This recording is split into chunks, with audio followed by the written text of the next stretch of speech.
নমস্কার বন্ধুরা, আজকের রেসিপি জিরে দিয়ে ইলিশ মাছের পাতলা ঝোল।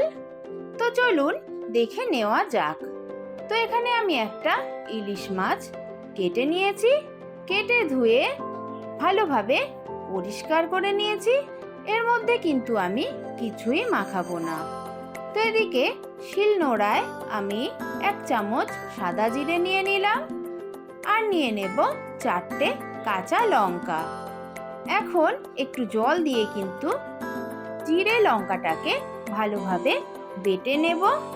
তো দেখুন আমার কিন্তু মিহি করে বাটা হয়ে গেছে। এখন আমি বাটিতে ভালোভাবে তুলে নেব।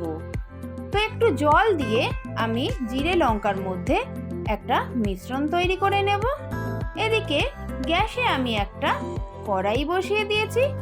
কড়াইয়ে দিয়ে দিলাম পরিমাণ মতন সর্ষের তেল। সর্ষের তেলটা গরম হয়ে গেলে আমি দিয়ে দেব 1/2 টিস্পুন সাদা জিরে। জিরেটা আমি ততক্ষণ ভেজে নেব যতক্ষণ না জিরের কালারটা চেঞ্জ হচ্ছে। তো দেখুন কালারটা চেঞ্জ হয়ে গেছে। এখন আমি জিরে লঙ্কার পেস্টটা দিয়ে দিলাম। খুন্তি দিয়ে একটু নেড়ে চেড়ে ভালোভাবে মিশিয়ে নেব।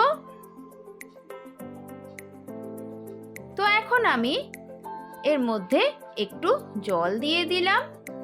জল দিয়ে এখন আমি দিয়ে দিলাম পরিমাণ মতন নুন, পরিমাণ মতন হলুদ আর একটুখানি কাশ্মীরি লঙ্কার গুঁড়ো। এখন আমি কিন্তু মশলাগুলোকে ভালোভাবে কষিয়ে নেব। তো একটু জল দিয়ে দিয়ে আমি কিন্তু মশলাটাকে কষিয়ে নেব। তো বন্ধুরা, খুবই অল্প সময়ে হয়ে যায় দারুণ একটি রেসিপি। আপনারা অবশ্যই কিন্তু একবার বাড়িতে ট্রাই করবেন। তো দেখুন আমার কিন্তু মশলাটা কষে গেছে। এখন আমি দিয়ে দিলাম পরিমাণ মতন জল। জল দিয়ে একটু নেড়ে চেড়ে আমি ঝোলটাকে কিন্তু ফুটতে দেব।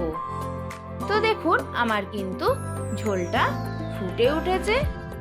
এখন যে ইলিশ মাছগুলো আমি রেখেছিলাম সেই ইলিশ মাছগুলো একে একে কিন্তু ঝোলের মধ্যে দিয়ে দেব। তো বন্ধুরা, সর্ষে বাটা দিয়ে তো আমরা সবাই খেয়েছি অনেক রকম ইলিশ মাছ। তো একবার এইভাবে রান্না করার অনুরোধ রইল। এখন আমি ঢেকে দিয়েছিলাম 10 মিনিটের জন্য। তো 10 মিনিট হয়ে গেছে। আমি কিন্তু এখন মাছগুলোকে একে একে উল্টে দেব। খুবই সাবধানে উল্টাতে হবে। ইলিশ মাছ কিন্তু এমনিতেই খুব নরম মাছ। তো আমার উল্টানো হয়ে গেছে। আমি কিন্তু আবার ঢাকনা দিয়ে 5 মিনিট রান্না করে নেব। তো দেখুন আমার কিন্তু 5 মিনিটও হয়ে গেছে। আমি ঢাকনাটা খুলে দিয়েছি। এখন দিয়ে দিলাম 1/2 টিস্পুন মতন কাঁচা সর্ষের তেল। তো বন্ধুরা, আমি এখন প্লেটিং করে নেব। তো বন্ধুরা, তৈরি হয়ে গেল কিন্তু খুবই সহজে আমার জিরে দিয়ে ইলিশ মাছের পাতলা ঝোল। তো ওপর থেকে আমি কয়েকটা কাঁচা লঙ্কা দিয়ে দেব। তো আমার রেসিপিটা যদি ভালো লাগে অবশ্যই একটা লাইক কমেন্ট করে দেবেন। আর নতুন বন্ধুরা সাবস্ক্রাইব করে পাশে থাকবেন। আজ এই পর্যন্তই।